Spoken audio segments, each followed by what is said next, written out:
I'm Phaedra, and I'm a Lyme Connect Fellow from the class of 2011. So I first heard about Lyme through the Student Disabilities Office at Cornell University, which is where I was an undergrad. The disability that I have was actually very taboo in the workplace. They would often, people with my disability would be fired or not be allowed to be hired.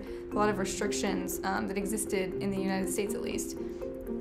So I had kind of like that mindset and carrying through, like, this is still something that you just kind of want to deal with and not talk about. And so Lyme Connect really helped to empower me to own my disability and to freely, mention it whenever it's necessary and to not be ashamed. I never realized that it could be an asset in some way, something to differentiate you from other people in a positive light.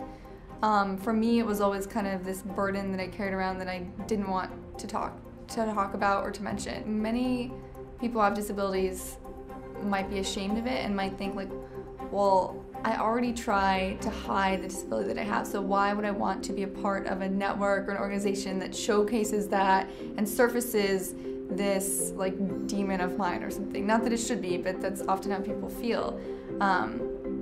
And I would say don't let that hinder you, because being a part of this network will help you overcome that. If you let it and you're open, it will help you overcome that just because of the nature of the people that you're with and making it a safe space and a professional space and an educational space.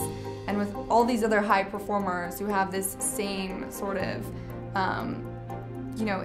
what they may think is a hindrance in their life, but actually, doesn't really need to be.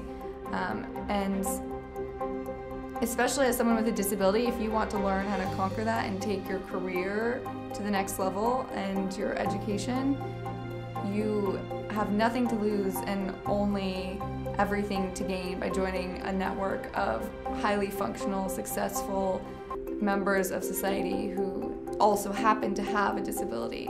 So I would say go for it.